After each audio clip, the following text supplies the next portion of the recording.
ಮೊದಲು ಒಂದು ಮದುವೆ ಅನ್ನೋದು ಒಂದು ಗಂಡು ಹೆಣ್ಣಿನ ಒಂದು ಸಂಬಂಧ. ಅದು ಒಂದು ಪವಿತ್ರವಾದದ್ದು. ಅದನ್ನು ನಾವು ಜೀವನ ಪರ್ಯಂತ ಜೊತೆಯಾಗಿರೋ ಅಂಥದ್ದು ಅನ್ನೋದು ಒಂದು ಭಾವನೆ. ಅದು ಇವಾಗಲೂ ಪ್ರಪಂಚದಾದ್ಯಂತ ಇದೆ. ಅದರ ಜೊತೆಗೇನೆ ನಾವು ಪ್ಯಾರಲಲಿ ಏನಾಗಿದೆ ಇವಾಗ ಒಂದು ಲಿವ್ ಇನ್ ರಿಲೇಷನ್ಶಿಪ್ ಇರ್ಬೋದು, ಫ್ರೆಂಡ್ಶಿಪ್ ಇರ್ಬೋದು, ಅಥವಾ ಜಸ್ಟ್ ಒಂದು ಒನ್ ನೈಟ್ ಸ್ಟ್ಯಾಂಡ್ ಅಂತ, ಒಂದು ಕ್ಯಾಶುವಲ್ ಸೆಕ್ಷುವಲ್ ರಿಲೇಷನ್ಶಿಪ್ ಅಂತ ಇರ್ಬೋದು. ಈ ಥರದ್ದೆಲ್ಲ ಬಹಳಷ್ಟು ಬದಲಾವಣೆಗಳನ್ನು ನೋಡ್ತಾ ಇದ್ದೀವಿ. ಇದ್ರ ಜೊತೆಗೆ ಹೊಸದಾಗಿ ಅವರಲ್ಲಿ ಬರ್ತಾ ಇರೋವಂಥ ಆತಂಕ, ಭಯ ಅಥವಾ ಕಾಯಿಲೆಗಳು, ಮಾನಸಿಕವಾಗಿ ಆಗುವಂಥ ಖಿನ್ನತೆ, ದುಃಖ, ದುಮ್ಮಾನಗಳು ಇದು ಕೂಡ ಹೆಚ್ಚುತ್ತಾ ಹೋಗ್ತಾ ಇದೆ ಅಂತ. ಒತ್ತಡಗಳು ಕೂಡ ಜಾಸ್ತಿ ಆಗಿದೆ. ನೀವು ತಿಳಿದಂಗೆ ಮೊದಲಿದ್ದಿದ್ದು ಒಂದು ಆರಾಮದಾಯಕ ಜೀವನದಿಂದ ಇವತ್ತು ಒತ್ತಡದ ಜೀವನಕ್ಕೆ ಬಂದುಬಿಡ್ತಾ ಇದ್ದೀವಿ. ಅದು ಪಟ್ಟಣದ ಪ್ರದೇಶಗಳಲ್ಲಿ ಅದು ಕೆಲಸ ಮಾಡೋದು ಇವರು ಕೂಡ ಎಲ್ಲ ಒಂದು ಲೇಡೀಸು, ಸ್ತ್ರೀಯರೆಲ್ಲ ಏನಾಗಿದೆ ಅವರ ಒಂದು ಭಾವನೆಗಳು ಇಲ್ಲಿ ಕೂಡ ಬಹಳಷ್ಟು ಬದಲಾವಣೆಗಳಾಗಿದೆ. ಅವರಲ್ಲಿ ಏನಂದರೆ ಈಗ ಹೆಚ್ಚು ವಿದ್ಯಾವಂತರಾಗ್ತಾ ಇದ್ದಾರೆ, ಕೆಲಸ ತಗೊಳ್ತಿದ್ದಾರೆ, ಆರ್ಥಿಕ ಸ್ವಾತಂತ್ರ್ಯ ಅಥವಾ ಯೋಚನೆ ಮಾಡುವಂಥ ಶಕ್ತಿ, ನಿರ್ಧಾರ ತಗೊಳ್ಳೋ ಶಕ್ತಿ, ಮತ್ತು ಈ ಕಾಂಟ್ರಸೆಪ್ಟಿವ್ಸ್ ಇರೋವಂಥದ್ದು, ಅಬಾರ್ಷನ್ಗೆ ಸಾಧ್ಯತೆಗಳಿರೋದು, ಇವೆಲ್ಲದರಿಂದ ಏನಾಗಿದೆ ಒಂದು ಸ್ತ್ರೀಯರಲ್ಲಿ ಒಂದು ಸೆಕ್ಷುವಲ್ ಎಮ್ಯಾನ್ಸಿಪೇಷನ್ ಅಂತ ಹೇಳ್ತೀವಿ. ಅವರಲ್ಲೇ ಒಂದು ರೀತಿಯಾಗಿ ತಮ್ಮನ್ನು ತಾವು ಅರಿತುಕೊಳ್ಳೋದಕ್ಕೆ, ತಮಗೆ ಏನು ಬೇಕು, ತಮ್ಮ ಹಕ್ಕುಗಳೇನು, ನನಗೂ ಕೂಡ ಲೈಂಗಿಕ ಭಾವನೆಗಳು, ವ್ಯಕ್ತಿತ್ವ ಇದೆ, ನನ್ನ ಸಂಗಾತಿ ನನ್ನ ಜೊತೆ ಚೆನ್ನಾಗಿರಬೇಕು, ಅವರ ನಿರೀಕ್ಷೆಗಳು ಕೂಡ ಒಂದಷ್ಟು ಜಾಸ್ತಿ ಆಗ್ತಾ ಇದೆ. ಹೀಗಾಗಿ ಆ ನಿರೀಕ್ಷೆಗಳಿಗೆ ತಕ್ಕಂತೆ ಪುರುಷರು ಅದಕ್ಕೆ ಸರಿಯಾದ ರೀತಿಯಲ್ಲಿ ಸ್ಪಂದನೆ ಮಾಡೋಕ್ಕೆ ಸಾಧ್ಯ ಆಗ್ತಾ ಇಲ್ಲ. ಇವೆಲ್ಲ ಬದಲಾವಣೆಗಳಲ್ಲಿ ಮೊದಲು ನಾನು ನೋಡ್ತಾ ಇದ್ದಿದ್ದಕ್ಕೂ ಈಗಲೂ ಕೂಡ ಮೊದಲೆಲ್ಲ ಏನಾಗ್ತಿತ್ತು, ಬಹಳಷ್ಟು ಹಿಂದೆ ಅಂತ ಹೇಳಿದ್ರೆ ನಕಲಿ ವೈದ್ಯರೇ ಇದನ್ನು ಲೈಂಗಿಕ ಸಮಸ್ಯೆಗಳನ್ನು ನಕಲಿ ವೈದ್ಯರ ಹತ್ರ ಹೋಗಿ ಇನ್ನೂ ಸಮಸ್ಯೆ ಉಲ್ಬಣಗೊಳ್ಳೋ ಹಂಗೆ ಮಾಡಿ ಬರೋ ದುಡ್ಡನ್ನೆಲ್ಲ ಖರ್ಚು ಮಾಡಿಕೊಂಡು ಬರೋ ಒಂದು ಕಾಲ ಇತ್ತು. ಆಮೇಲೆ ಯಾವಾಗ ಜನಗಳಿಗೆ ಗೊತ್ತಾಗಕ್ಕೆ ಶುರುವಾಯಿತು ಲೈಂಗಿಕ ಸಮಸ್ಯೆಗಳಿಗೂ ಕೂಡ ಪರಿಹಾರ ಇದೆ, ಸರಿಯಾದ ತಜ್ಞ ವೈದ್ಯರ ಹತ್ರ ಹೋಗ್ಬೋದು ಅಂತ ನಿಧಾನವಾಗಿ ಜನಗಳಿಗೂ ಅರ್ಥ ಆಯಿತು. ಮತ್ತು ಈ ನಿಷಿದ್ಧವಾದ ಅಂತ ಯಾರಲ್ಲೂ ಮಾತನಾಡಲಾಗದ್ದು ಅಥವಾ ಸಂಕೋಚ ಮುಜುಗರ ಭಾವನೆಗಳಿಂದನೇ ಇರೋವಂಥವ್ರು ಸ್ವಲ್ಪ ಮಟ್ಟಿಗೆ ಆ ಮುಜುಗರ ಬಿಟ್ಟು ಹೊರಬರೋದಕ್ಕೂ ಕೂಡ ಕಾರಣ. ಅದಕ್ಕೆ ನಮ್ಮ ಮಾಧ್ಯಮದವ್ರಿಗೆ ನಿಜವಾಗ್ಲೂ ನಾನು ಶ್ಲಾಘನೀಯ ಅಂತ ಹೇಳಬೇಕು.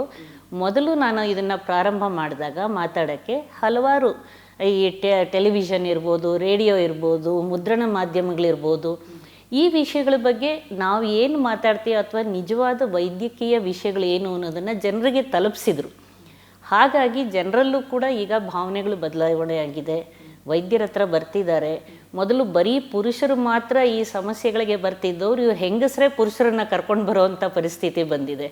ಅಂದರೆ ನನ್ನ ಯಜಮಾನರಿಗೆ ಈ ಥರ ತೊಂದರೆ ಇದೆ, ನನಗೆ ಒಂದು ಸರಿಯಾದ ರೀತಿ ತೃಪ್ತಿ ಭಾವನೆ ಸಿಗ್ತಾ ಇಲ್ಲ, ಅಥವಾ ನಮ್ಮ ಯಜಮಾನರಿಗೆ ಲೈಂಗಿಕ ಸಮಸ್ಯೆ ಇದೆ, ಅಥವಾ ನನಗೆ ಸಮಸ್ಯೆ ಇದೆ, ಇದನ್ನು ಹೆಂಗಸರೇ ಕೂಡ ಮುಜುಗರದ ಭಾವನೆ ಬಿಟ್ಟು ನನ್ನಲ್ಲಿ ಬರೋ ಅಂಥದ್ದನ್ನು ನಾನು ವ್ಯತ್ಯಾಸ ಆಗಿದೆ ಖಂಡಿತವಾಗ್ಲೂ.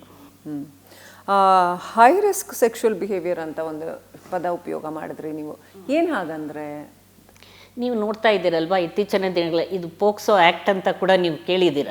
ಸಣ್ಣ ಮಕ್ಕಳಲ್ಲಿ 18 ವರ್ಷದ ಒಳಗಿರೋ ಮಕ್ಕಳಲ್ಲಿ ಯಾವುದೇ ಒಂದು ಲೈಂಗಿಕ ಸಂಪರ್ಕ ಅಥವಾ ಲೈಂಗಿಕ ದುರುಪಯೋಗ ಆದರೆ ಬಹಳ ಸ್ಟ್ರಿಕ್ಟ್ ಆಗಿರೋ ಅಂಥ ಒಂದು ಆ್ಯಕ್ಟ್, ಅದರೊಳಗೆ ಪನಿಷ್ಮೆಂಟ್ ಇದಕ್ಕೆ ಶಿಕ್ಷೆಗೆ ಒಳಪಡಿಸೋ ಅಂಥದ್ದು. ಇದರಲ್ಲಿ ನಾವು ನೋಡ್ತಾ ಇರೋ ಹಾಗೆ ಚಿಕ್ಕ ಹುಡುಗರು, ಹೈಸ್ಕೂಲ್ ಹುಡುಗರು, ಕಾಲೇಜ್ ಹುಡುಗರು, ಅವರಲ್ಲಿ ನಾವು ಲವ್ ಮಾಡ್ತಾ ಇದ್ದೀವಿ, ನಾವು ಮದುವೆ ಮಾಡ್ಕೊಳ್ಬೇಕು, ಇನ್ನೂ ಹೈಸ್ಕೂಲ್ SLCನೂ ದಾಟಿರಲ್ಲ, PUCಗೂ ಬಂದಿರಲ್ಲ. ಒಂದು ವೇಳೆ ಅವರು ಮದುವೆ ಮಾಡಿಕೊಂಡ್ರು ಅಥವಾ ಅವ್ರು ಯಾವ ರೀತಿ ಜೀವನ ಸಾಗಿಸ್ತಾರೆ, ಮುಂದೇನು ಅವ್ರಿಗೆ ಯಾವ ಕೆಲಸ ಸಿಗುತ್ತೆ, ಯಾವ ರೀತಿ ಮುಂದಿನ ಏನು ಯೋಚನೆಯೂ ಇಲ್ಲ, ನಾವು ಲವ್ ಮಾಡ್ತಾ ಇದ್ದೀವಿ. ಅದು ಆ ವಯಸ್ಸಿನಲ್ಲಿರುವಂಥ ಒಂದು ಅತಿಯಾದ ಆಕರ್ಷಣೆ ಅಥವಾ ಇನ್ಫ್ಯಾಚುಯೇಷನ್ ಅಂತ ಹೇಳ್ತೀವಿ. ಸೊ ಆ ರೀತಿ ಭಾವನೆಗಳಿಗೆ ಮಕ್ಕಳು ಒಳಪಡ್ತಾ ಏನಾಗಿದೆ, ದೈಹಿಕ ಸಂಪರ್ಕಕ್ಕೆ ಒಳಪಡ್ತಾ ಇದ್ದಾರೆ. ಹಾಗಾಗಿ ಏನಾಗಿದೆ, ಹದಿಹರಿಯದವರಲ್ಲಿ ಒಂದು ಲೈಂಗಿಕತೆ, ಅದರಿಂದ ಆಗುವಂಥ ಅಪಾಯಗಳು, ಯುವ ಜನಾಂಗಗಳು ಒಂದು ಸಲ ಬಹಳಷ್ಟು ನಮ್ಮ ಬಾಯ್ ಫ್ರೆಂಡು, ಗರ್ಲ್ ಫ್ರೆಂಡ್ ಅನ್ನೋ ಒಂದು ಕಾನ್ಸೆಪ್ಟ್ಸುಗಳು ಅದೆಲ್ಲ ಇದ್ರೇ ನಾವು ಒಂದು ಫ್ಯಾಷನಬಲ್ ಇದ್ರದ್ದು, ನನಗೆ ಎಷ್ಟು ಜನ ಗರ್ಲ್ ಫ್ರೆಂಡ್ಸ್ ಇದ್ದಾರೆ, ಎಷ್ಟು ಜನ ಬಾಯ್ ಫ್ರೆಂಡ್ಸ್ ಇದ್ದಾರೆ, ಇಲ್ಲ ಅಂತ ಹೇಳಿದರೆ ಅದ್ರ ಜೊತೆಯಲ್ಲಿ ಈ ಪೀರ್ ಪ್ರೆಷರ್ ಅಂತ ಸಂಗಾತಿಗಳು ಒತ್ತಡ ಬಂದುಬಿಡತ್ತೆ. ಸೊ ನಾನು ಈ ಥರ ಇದ್ದರೆ ಬೇರೆಯವ್ರು ನನ್ನನ್ನು ತಪ್ಪಾಗಿ ತಿಳ್ಕೊಳ್ತಾರೆ, ಅವ್ರ ಗುಂಪಿಗೆ ಸೇರಿಸ್ಕೊಳ್ಳಲ್ಲ ಅನ್ನೋ ಒಂದು ಸಂಗಾತಿಗಳು ಒತ್ತಡ ಅವ್ರಿಗೆ. ಇದೆಲ್ಲ ಕಾರಣಗಳಿಂದ ಏನಾಗ್ತಿದೆ, ಹೊರಗಡೆ ಗಂಡು ಹೆಣ್ಣುಗಳು ಬೆರೆಯೋದಾಗಲಿ, ಪಿಕ್ನಿಕ್ಕು, ಪಾರ್ಟಿಗಳು, ಅದ್ರ ಜೊತೆಗೆ ಈ ಧೂಮಪಾನ, ಮದ್ಯಪಾನ, ಮಾದಕ ದ್ರವ್ಯ ವ್ಯಸನಗಳು ಬರ್ತಾ ಇರೋದು, ಪಾರ್ಟಿಗಳು. ಹಾಗಾಗಿ ಏನಾಗಿದೆ, ಅವರಲ್ಲಿ ಒಂದು ಇಂಥ ಸಂದರ್ಭಗಳಲ್ಲಿ ಅವರನ್ನು ಸ್ತ್ರೀಯರನ್ನು ದುರುಪಯೋಗ ಮಾಡ್ಕೊಳ್ಳೋದು, ಅದರಿಂದಾಗೋ ಅನಾಹುತಗಳು, ಬೇಡದ ಗರ್ಭಧಾರಣೆ ಇರ್ಬೋದು, ಗರ್ಭಪಾತ ಆಗಿರ್ಬೋದು, ಮಾನಸಿಕ ದೈಹಿಕ ತೊಂದರೆಗಳು, ಲೈಂಗಿಕ ಕಾಯಿಲೆಗಳು, ಸಮಸ್ಯೆಗಳು, ಇವೆಲ್ಲದ ಕಾರಣ ಆಗ್ತಾ ಇದೆ. ಹಾಗಾಗಿ ಯುವಜನಾಂಗಕ್ಕೆ ಎಲ್ಲ ಮಾಹಿತಿ ಸಿಗ್ತಾ ಇದೆ.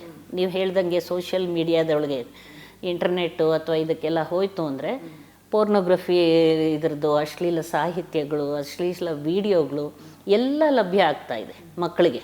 ಈಗ ಎಲ್ಲರ ಕೈನಲ್ಲೂ ಒಂದು ಮೊಬೈಲ್ ಇದ್ದೇ ಇರುತ್ತೆ.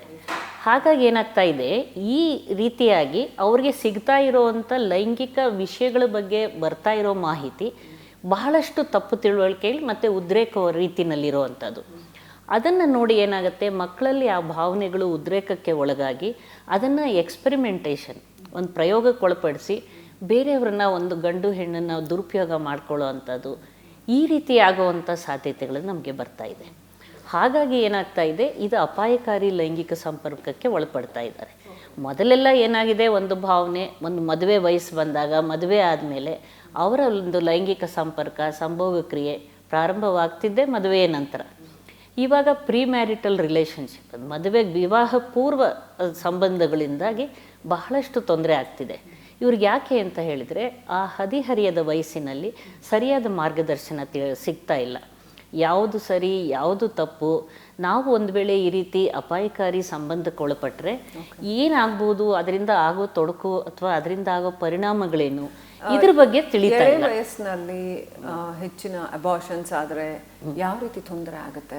ಖಂಡಿತವಾಗ್ಲೂ. ಯಾಕಂದರೆ ದೇಹದ ಬೆಳವಣಿಗೆ ಇನ್ನೂ ಪೂರ್ಣ ಆಗಿರಲ್ಲ. ಈಗ ನಾವು ಹದಿಹರೆಯದಲ್ಲಿ ಈ ಸಂತಾನೋತ್ಪತ್ತಿ ಪ್ರಕ್ರಿಯೆ ಅಥವಾ ಲೈಂಗಿಕ ವಿಷಯಗಳು ಅವರಲ್ಲಿ ಆ ಸಮಯದಲ್ಲಿ ಹಾರ್ಮೋನುಗಳು ಬೆಳವಣಿಗೆ ಆಗಿರ್ಬೋದು, ಅಥವಾ ಜನನಾಂಗಗಳ ಬೆಳವಣಿಗೆ, ಇದೆಲ್ಲ ಪೂರ್ಣಗೊಂಡು ಒಂದು ಮೆಚುರಿಟಿ ಅಂತ ನಾವೇನು ಹೇಳ್ತೀವಿ, ಸರಿಯಾಗಿ ಪರಿಪಕ್ವತೆ ಹೊಂದಿರೋದಿಲ್ಲ.